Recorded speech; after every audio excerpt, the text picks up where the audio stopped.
Hello.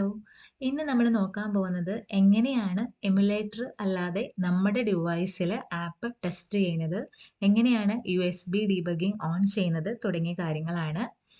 അപ്പോൾ ദാ ഇതുപോലെ ഇപ്പം നോർമലി ക്രോമ്, എഡ്ജ്, വിൻഡോസ് അല്ലെങ്കിൽ നിങ്ങളുടെ എമുലേറ്റേഴ്സ് ആയിരിക്കും കാണിക്കുന്നത്. അതല്ലാതെ നമ്മൾ യൂസ് ചെയ്യുന്ന ഫോൺ എങ്ങനെയാണ് ഇവിടെ വരുന്നത് എന്ന് നമുക്ക് നോക്കാം. അപ്പോൾ അതിന് വേണ്ടിയിട്ട് നിങ്ങളുടെ ഫോണിൽ സെറ്റിങ്സിൽ വരിക. അപ്പോൾ ഓരോ ഫോണിലും ഫോണിൻ്റെ ഡിഫറൻസ് അനുസരിച്ച് ചിലപ്പോൾ ഈ ഒരു സ്റ്റെപ്സിനൊക്കെ ചെറിയ ഡിഫറൻസ് വരാം. അപ്പോൾ നിങ്ങളുടെ ഫോൺ ഇതിപ്പോൾ സാംസങ് ആണ്.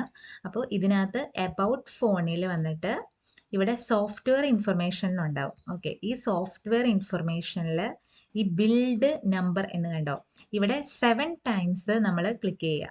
1, 2, 3. ഇത് ഓൾറെഡി എനേബിൾഡ് ആണ്, അതുകൊണ്ട് ഇനി ഇതിൽ ചെയ്യാൻ പറ്റില്ല. സോ നിങ്ങൾ ഇതിൽ 7 ടൈംസ് ക്ലിക്ക് ചെയ്യുക. അപ്പോൾ നിങ്ങൾക്ക് ഡെവലപ്പർ ഓപ്ഷൻസ് ഇവിടെ എനാബിൾ ആകും. ഓക്കെ, അപ്പോൾ അങ്ങനെ എനേബിൾ ആവുന്ന ടൈമിൽ അതാ ഈ വീണ്ടും ബാക്കിലേക്ക് തിരിച്ചു വരുമ്പോൾ ഇവിടെ ഡെവലപ്പർ ഓപ്ഷൻസ് എന്ന് ഉണ്ടാകും നിങ്ങളുടെ ഫോണിൻ്റെ ലാസ്റ്റ്. സോ അതിൽ ക്ലിക്ക് ചെയ്യുമ്പോൾ അത് ഓൺ ആയിട്ടായിരിക്കും ഉണ്ടാവുക. താഴേക്ക് സ്ക്രോൾ ചെയ്യുമ്പോൾ ഇതാ ഇവിടെ USB ഡീബഗിംഗ് എന്നുണ്ടാവും ഓപ്ഷൻ കാണാം. അത് നിങ്ങൾ ഓൺ ചെയ്യുക. സോ അത് ഓൺ ചെയ്തതിന് ശേഷം നിങ്ങൾ USB കേബിൾ യൂസ് ചെയ്ത് കണക്ട് ചെയ്യുക നിങ്ങളുടെ സിസ്റ്റമായിട്ട്.